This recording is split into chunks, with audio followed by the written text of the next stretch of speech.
Viens. Le feu crépite doucement et le jour s'est presque éteint. Laisse-moi continuer l'histoire, celle qui explique pourquoi le monde est beau, mais aussi blessé. La chute de l'homme. D'après Genèse, chapitre 3.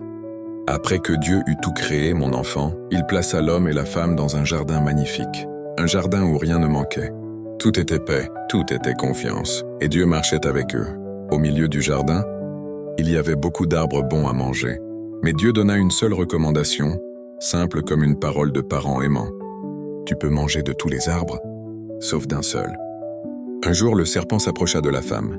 Sa voix était douce, mais ses paroles étaient tordues. Il sema le doute là où il n'y en avait pas. Il fit croire que Dieu cachait quelque chose.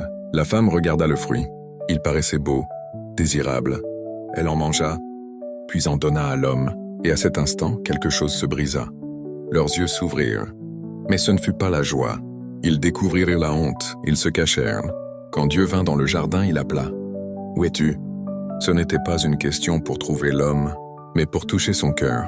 L'homme répondit avec peur, la femme avec tristesse, et chacun rejeta la faute sur l'autre. Alors Dieu parla, il expliqua les conséquences du choix fait.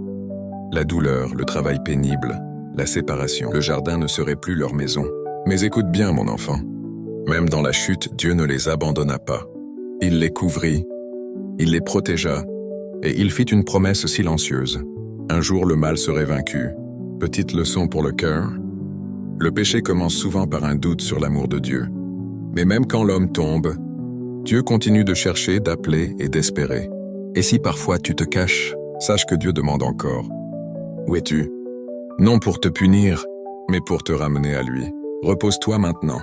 L'histoire continue. Et la grâce aussi.